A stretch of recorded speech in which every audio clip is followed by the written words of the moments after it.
Negara yang paling getol memboikot, yang menyatakan mau keluar, malah paling rajin datang, ya kan? Ini fenomena apa? Inilah yang namanya, kalau kita melihatnya dari spiritual Jawa, saat ini itu memang sudah terjadi momen-momen kebangkitan kekuatan spiritual Nusantara. Ini akan memberikan daya tarik yang luar biasa bagi masyarakat dunia. Ini terlepas dari presiden. Sebenarnya Nusantara ini memang sedang energi spiritualnya itu mulai memancar dan bangkit. Ini baru mintip-mintip, belum tinarbukone, belum terbukanya gerbang Kejayaan Nusantara. Ini baru awal, baru ada genderang mau dibuka pintu gerbang kejayaan. Tapi auranya sudah luar biasa. Bahkan negara-negara adidaya, kita lihat dengan Indonesia seperti apa. Orang dari negara-negara lain, para pemimpin negara-negara maju, pemimpin-pemimpin elit dunia yang sedang kacau, yang sedang berat untuk menghadapi kondisi saat ini, semuanya merapat ke Bali. Semuanya berkumpul di sana dan berlangsung dengan baik-baik. Yang tadinya di media sangat ekstrim, antara Amerika dengan Joe Biden, dengan Xi Jinping, terus kemudian ada Australia, ada negara semua ekstrim banget. Ada semacam pesawar, ada perang media, ada intimidasi, provokasi sudah terjadi. Tapi begitu di Bali, semuanya redam. Di sana semuanya tenggelam oleh kekuatan Pulau Dewata. Semua kekuatan spirit yang ada di Pulau Dewata, bahkan Nusantara. Ini ada rentetan kaitan dari tahun 2019 akhir. Pada saat diadakan upacara yang bernama Karya Agung Pangurip Bumi. Itu doa masyarakat Bali untuk Nusantara, bahkan untuk dunia. Waktu itu saya sampaikan juga, saya sempat dapat undangan karena memang didhawuhi oleh para entitas luhur di sana, terutama Sinuwun Ido Bedara Mahadewa, yang Dewata yang menjaga pintu barat yang ada di Puncak Kedaton dan Pura Batu Kau. Itu perintah saya ke sana untuk ke Pura Batu Kau. Ternyata sampai sana ada kabar bahwa dari Pak Jero Mangku bahwa di sini akan diadakan upacara hanya setiap 26 tahun sekali. Dan saya pas waktu itu di sana.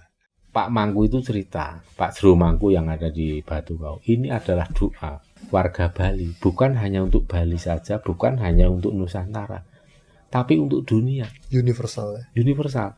Karena dunia ini akan mengalami suatu fase. Nah, saya udah tahu maksudnya gimana, fase apa. Karena beliau tidak melanjutkan fasenya seperti apa. Akhirnya saya menggali sendiri dan ketemu jawaban waktu itu. Kalau fase yang akan terjadi itu adalah fase matine bumi. Mati itu oleh penyakit, oleh perang, oleh resesi, dan saat ini memang terjadi. Fase penyakit sudah berlangsung, sudah lewat. Nah, ini dari adanya G20 kenapa di Indonesia? Itu kalau saya melihat, kenapa di Bali juga, ini juga ada andil kekuatan spirit. Ada supernatural power yang ikut mengarahkan atau menggiring.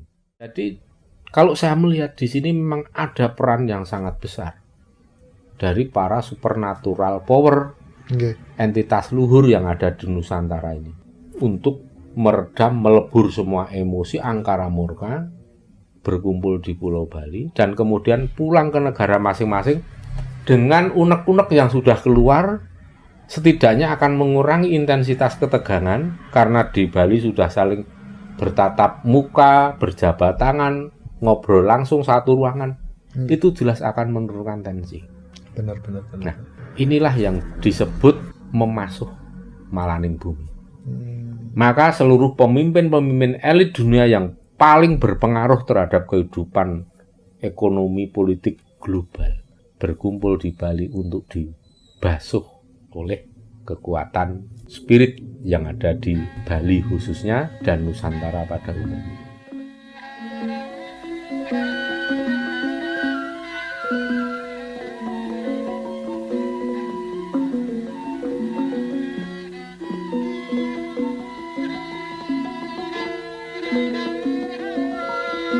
Oke Romo, kita beralih ke Pulau Bali, Romo. Nggih. Nah, pada saat ini kan lagi ramenya berita tentang G20 Nggih. di Bali. Apa yang Romo lihat dari acara tersebut? Berhasilkah Indonesia atau hanya dijadikan EO untuk kepentingan politik Amerika atau negara-negara Barat? Ya. Kalau saya bilang, kalau dikatakan salah kedaden atau istilahnya gini, orang memanfaatkan Indonesia untuk kepentingan yang global atau elit global yang ingin mengambil keuntungan kepentingan yang besar, itu rasanya kecil kemungkinannya. Karena gini, ketika proses pemilihan ketua G20 itu apa? G20 itu kan kelompok elitnya dunia. Dan itu tidak semata-mata karena negaranya itu kaya. Ya kalau kaya itu bisa aja Singapura atau yang lain. Yang lain ya. Tapi kan enggak. Tapi di situ akan dilihat negara yang memiliki potensi yang besar. Entah itu sumber daya alamnya, sumber daya manusianya, strategiknya, posisi geografisnya, semua diperhitungkan nih. Semua diperhitungkan. Dan kenapa Indonesia ini yang masih kadangkala diejek oleh negara-negara tetangga di Asia Tenggara ini, kemudian malah melesat menjadi ketua kelompok elitnya dunia G20 ya kan? Ini karena dilihat potensi itu. Di satu sisi potensi yang secara global di Indonesia ini apa. Kemudian dilihat lagi di sini ada faktor kepemimpinan dari sisi Pak Presiden sendiri. Karena memang apa ya? Kalau memang mau jujur mengakui, Pak Jokowi kan memang fenomenal. Iya. Baik di dalam negeri banyak kritikan, banyak apa ya namanya? Kelompok-kelompok yang menjelekan. Tapi kita lihat masyarakat dunia itu seperti apa. Ya kalau saya tolak ukurnya begitu saja. Masyarakat dunia itu akan melihat lebih objektif lah setidaknya, tidak terkontaminasi oleh pemikiran-pemikiran sektarian atau politik identitas gitu kan. Mereka lebih netral menilai. Dan kita lihat ketika Presiden Indonesia ini datang ke negara-negara di luar, itu kan sambutannya kan euforianya luar biasa. Euforia, dan itu tidak bisa dibohongi. Itu hanya sebagai gimmick atau apa, nggak bisa. Ya mana mau ada presiden luar negeri disuruh gimmick untuk menyambut hahihi gitu dengan Indonesia lebay banget kan. Ya itu memang kenyataannya seperti itu. Bener adanya gitu. Memang adanya seperti itu. Nah ternyata ini respon dunia itu begitu antusias melihat harapan ya kalau Indonesia itu menjadi ketua G20. Dan waktu itu G20 itu dipilih sebelum pandemi ya kayaknya. Atau iya, awal ya? Kayaknya awal pandemi. Awal pandemi, katakanlah dunia itu belum tahu persis akan seperti apa saat ini. Peta politik, ekonomi, kejadian yang detailnya kan belum tahu persis. Kalau prediksi secara umum mungkin sedikit banyak ada yang tahu. Nah, untuk memilih Jokowi sebagai atau Indonesia sebagai ketua G20 ini kan sangat tepat. Sekarang coba Mas Rozi bayangkan. Jika ketua G20 itu salah satu negara Eropa, lain cerita, apalagi Amerika. Wow, ya. Mengerikan. Akan beda banget cerita, karena dengan pertimbangan saat ini sedang terjadi krisis ekonomi global, terjadi perang, bahkan negara-negara yang katanya adidaya itu sebenarnya sudah kayak macan ompong sekarang ini. Amerika memang punya duit sekarang. Amerika itu makan duit banyak karena dari Jepang, dari negara-negara lain yang memberikan utang ke Amerika. Jepang walaupun memberikan utang banyak, tapi masih takut dengan Amerika. Ya, sekarang kalau dikemplang, ya kan, mau apa Jepang? Uangnya begitu besar di Amerika, kalau dikemplang gitu ya. Sekarang kan mudah, negara menyatakan bangkrut, udah utang luar negeri semuanya udah nol. Kayak misalnya mau Brasil atau sekarang itu apa namanya Sri Lanka, Bangladesh atau apa yang mau menyatakan bangkrut ya sudah. Nah, ini kita baru bicara soal euforia. Sekarang kita lihat Mas, momen yang terjadi saat ini. Di mana sebelum terjadi G20 ada beberapa negara yang hendak memboikot. Bahkan negara-negara yang terkuat. US ya. Itu memang luar biasa manuver untuk memboikot itu. Dan kampanye-kampanye pemboikotan itu banyak terjadi di sporadis di berbagai negara. Tapi apa Negara yang paling getol memboikot, yang menyatakan mau keluar, malah paling rajin datang, ya kan? Ini fenomena apa? Inilah yang namanya, kalau kita melihatnya dari spiritual Jawa, saat ini itu memang sudah terjadi momen-momen kebangkitan kekuatan spiritual Nusantara. Ini akan memberikan daya tarik yang luar biasa bagi masyarakat dunia. Ini terlepas dari presiden. Sebenarnya Nusantara ini memang sedang energi spiritualnya itu mulai memancar dan bangkit. Ini baru mintip-mintip, belum tinarbukone, belum terbukanya gerbang Kejayaan Nusantara. Ini baru awal, baru ada genderang mau dibuka pintu gerbang kejayaan. Tapi auranya sudah luar biasa. Bahkan negara-negara adidaya, kita lihat dengan Indonesia seperti apa. Antara takut, antara bernafsu menguasai, pada salah tingkah. Dengan Indonesia itu salah tingkah. Iya. Karena apa? Sekarang kita makin tahu begitu presiden itu memberikan manuver politik untuk menghentikan CPO, menghentikan ekspor timah, Nikel dan lain-lain. ya kan? Nikel. Apa yang terjadi? Habis Eropa. Nah, sekarang Eropa itu bisa bernapas sedikit lega karena stop energi dari Rusia. Karena apa? Sekarang yang namanya batu bara itu sedang bancaan. Gila-gilaan itu dengan harga yang terbaik. Itu bisa terjadi seperti itu karena krisis energi di sana. Dan Indonesia nggak ada kekhawatiran krisis energi.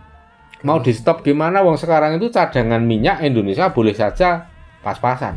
Tapi cadangan gas luar biasa. Kalau mau jujur mengakui, luar biasa cadangan gas. Dan inilah energi yang saat ini memang sedang mendominasi dunia, bukan minyak lagi tapi gas. Iya. Nah, kemudian di masa depan itu ada nikel. Itu energi yang akan berlangsung di masa depan. Dan Indonesia menguasai sepenuhnya. Nah, ini dari adanya G20 kenapa di Indonesia? Itu kalau saya melihat, kenapa di Bali juga, ini juga ada andil kekuatan spirit. Ada supernatural power yang ikut mengarahkan atau menggiring. Kenapa di Bali? Ya memang paling tepat di sana. Dan sebelumnya memang banyak yang memprediksi akan terjadi begini, begitu yang banyak dikhawatirkan, dicemaskan orang. Dari pengamat politik, ekonomi sampai ke paranormal. Bahkan para peramal pun banyak yang bernada miring akan terjadi sesuatu. Iya. Kalau saya diam saja, kemarin saya tidak tertarik mengomentari itu karena saya melihatnya baik-baik. Dan kalau saya membuat komentar yang nanti akan baik-baik saja, itu tidak ada yang nonton, nggak menarik. Nggak menarik. Kalau saya membuat sesuatu yang mengerikan, nanti yang nonton banyak. Iya. Tapi akan saya lihat semuanya akan baik-baik. Nah, nanti kalau kita bicara setelah berlangsung G20 dan nanti kita ulas sebenarnya kekuatan apa di balik itu. Ini yang akan saya sedikit ulas di sini, bahwa sentrumnya di Bali itu adalah miniaturnya Nusantara. Dan di sana kita tahu ada yang namanya Dewata Nawasanga. Itu yang sejak Majapahit ada lambang Surya Majapahit, itu juga melambangkan Nawasanga. Dalam jagat alit maupun dalam jagat besar. Sedangkan di Bali ini tetap eksis dalam bentuk Nawasanga yang sesungguhnya, 9 pusat kayangan yang dijaga oleh 9 kadewatan. Ya, saya percaya sepenuhnya beliau-beliau tidak akan membiarkan terjadi apa-apa. Pasti akan menjaga betul supaya ini berlangsung dengan mulus, dengan mudah, dan ya semua akan memberikan manfaat yang besar untuk dunia. Ini ada rentetan kaitan dari tahun 2019 akhir. Pada saat diadakan upacara yang bernama Karya Agung Pangurip Bumi. Itu doa masyarakat Bali untuk Nusantara, bahkan untuk dunia. Waktu itu saya sampaikan juga, saya sempat dapat undangan karena memang didhawuhi oleh para entitas luhur di sana, terutama Sinuwun Ido Bedaro Mahadewa, yang dewata yang menjaga pintu barat yang ada di Puncak Kedaton dan Puro Batu Kau. Itu perintah saya ke sana untuk ke Puro Batu Kau. Ternyata sampai sana ada kabar bahwa dari Pak Jero Mangku bahwa di sini akan diadakan upacara hanya setiap 26 tahun sekali. Dan saya pas waktu itu di sana. Oh ya? Iya. Dan itu rame banget. Berjalan sampai jauh sekali. Itu kalau kita total jalan kaki PP itu bisa 150 kilo. Dari Pura Batu Kau sampai ke Tanah Lot. Leres. Ya kan? Itu makin ke bawah, makin mendekati Tanah Lot. Warga masyarakat yang gabung makin banyak. Dan ratusan ribu. Itu momen paling langka dan saya merasa bersyukur bisa menangi atau menyaksikan secara real. Saya tanya, ini acara apa kok jalan kaki dengan begitu banyaknya orang mulai pagi buta sampai kembali ke malam hari lagi baru itu belum clear ya acara itu. Nah, kebetulan ibu yang saya ikuti di sana itu mengajak saya. Jadi saya tahu persis kejadian fenomena itu dan itu nggak setiap orang bisa menangi lah cara Iya, karena 26 tahun sekali. Iya. Sedangkan usia saya baru 32 tahun. Ya, kemungkinan pun masih 26 tahun lagi kan untuk ada seperti. Nah, ini saya bisa mengikuti acara itu. Itu karena pertama perintah dari Pangeran Jero Kandang yang di Pura Kandang Jero itu kan dari Majapahit dulu yang ada di Tanah Lot. Terus kemudian disusul perintah langsung dari Sinuwun Ide Bedara Mahadewa. Saya untuk ke Pura Batu Kau. Setelah sampai saya di sana, saya baru tahu ada acara itu. Dan saya kembali diperintah, didhawuhi oleh beliau supaya nanti pas acara kembali lagi ke sana untuk ikut. Maka saya ikut, Mas. Waktu ada acara kan 2 minggu kemudian ada berlangsung acara itu. Tapi saya dari sini itu diperintah oleh para leluhur di sini untuk membawa ini sesaji pejati. Ada bunga pudak sinupot, ada buah-buahan, ada hasil bumi dari sini. Saya bawa ke sana. Nah, waktu itu anak-anak saya dari Kalimantan Selatan, dari tempat-tempat yang lain karena waktu itu yang ikut kan banyak juga. Hanya ya bawa sesaji-sesaji itu.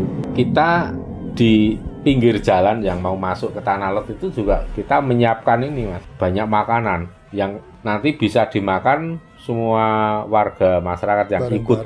Bareng itu kan warga masyarakat udah menyiapkan pejati atau apa untuk para entitas luhur yang lewat juga untuk peserta. Jadi peserta yang butuh makan, minum itu sudah ada semua di situ. Jadi nggak ada yang kelaparan.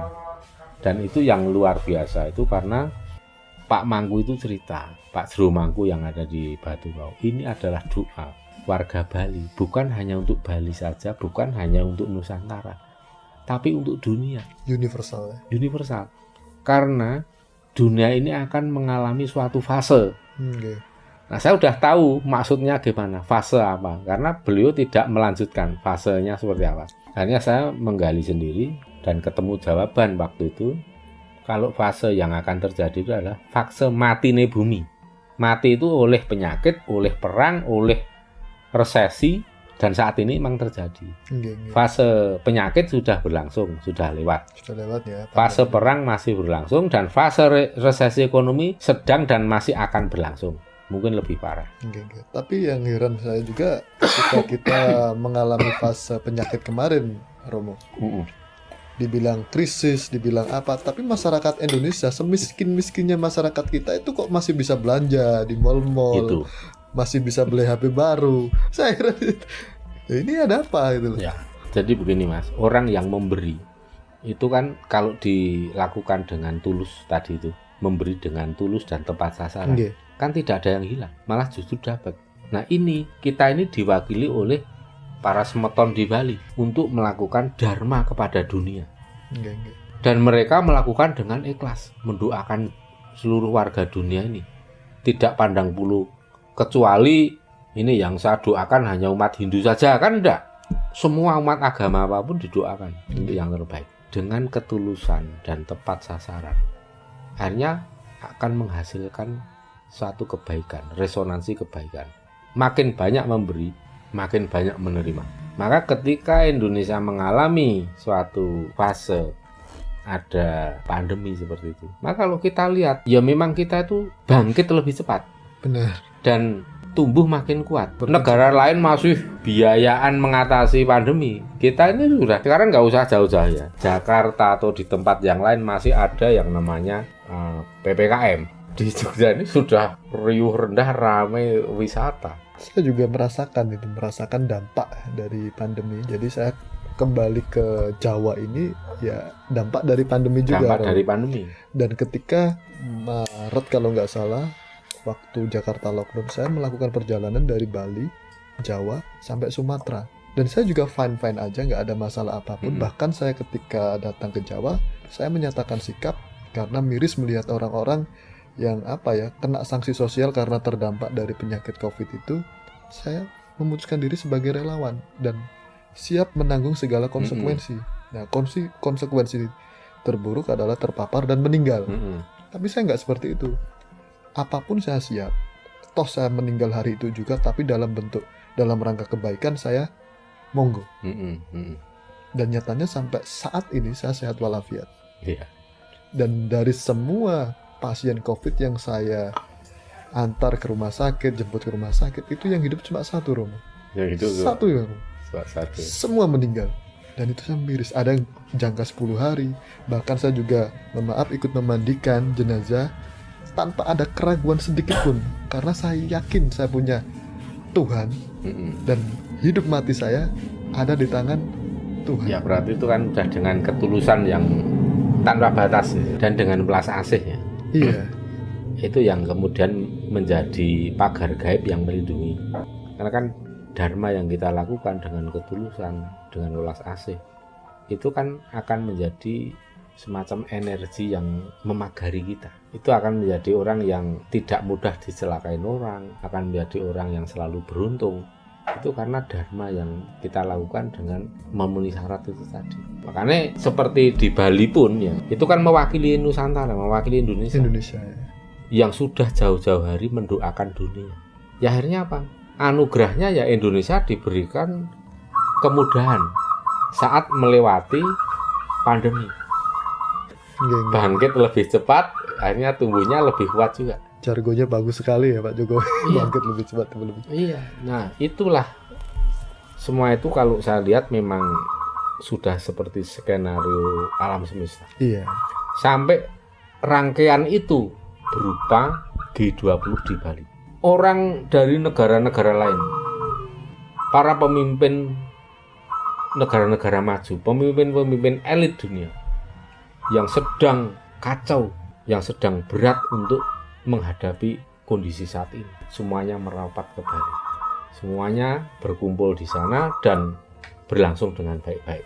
Yang tadinya di media sangat ekstrim, antara Amerika dengan Joe Biden, dengan Xi Jinping, terus kemudian ada Australia, ada negara semua ekstrim banget. Ada semacam pesawar, ada perang media, ada intimidasi, provokasi sudah terjadi. Tapi begitu di Bali, semuanya redam. Di sana semuanya tenggelam oleh kekuatan Pulau Dewata. Semua kekuatan spirit yang ada di Pulau Dewata, bahkan Nusantara. Jadi kalau saya melihat di sini memang ada peran yang sangat besar dari para supernatural power, entitas luhur yang ada di Nusantara ini untuk meredam, melebur semua emosi angkara murka, berkumpul di Pulau Bali dan kemudian pulang ke negara masing-masing dengan unek-unek yang sudah keluar. Setidaknya akan mengurangi intensitas ketegangan karena di Bali sudah saling bertatap muka, berjabat tangan, ngobrol langsung satu ruangan. Itu jelas akan menurunkan tensi. Benar. Nah, inilah yang disebut memasuh malaning bumi. Maka seluruh pemimpin-pemimpin elit dunia yang paling berpengaruh terhadap kehidupan ekonomi politik global berkumpul di Bali untuk dibasuh oleh kekuatan spirit yang ada di Bali khususnya dan Nusantara pada umumnya. Saya tahu kemarin banyak juga leluhur-leluhur besar yang pada datang ke Bali untuk di sana bergabung dengan para spirit dan entitas leluhur di sana. Ya tujuannya apa? Inilah kebangkitan spiritual Nusantara. Supaya bangsa ini kembali jati dirinya, kembali harga dirinya, dan kemudian nantinya akan menjadi negeri yang subur makmur, adil makmur, gemah ripah loh jinawi, panjang punjung, dan akan menjadi mercusuar dunia, bisa dikatakan seperti itu. Ini belum Ratu Adil. Ini baru satrio-satrio yang masih dalam rangka pambukaning gapura. Jadi auranya sudah dahsyat. Sudah ada ya? Sudah ada. Tapi kalau saya katakan, kalau memang nanti sudah saat titiwancinya Ratu Adil jumeneng noto atau menjadi pemimpin number one di Indonesia, itu sekaligus memberikan dampak yang besar sekali. Wibawanya akan menaungi seluruh negara-negara yang ada di dunia ini. Ya kalau saya lihat sekali. Itu tidak berlebihan. Karena apa? Ya memang gendewo kok gitu. Masuk. Menarik sekali ini pembicaraannya. Karena kita sebagai warga negara Indonesia ini wajib bangga. Mempunyai Mempunyai gen. Nah, nikmat apa lagi yang akan kau pungkiri? Geng. Luar biasa ini. Oke.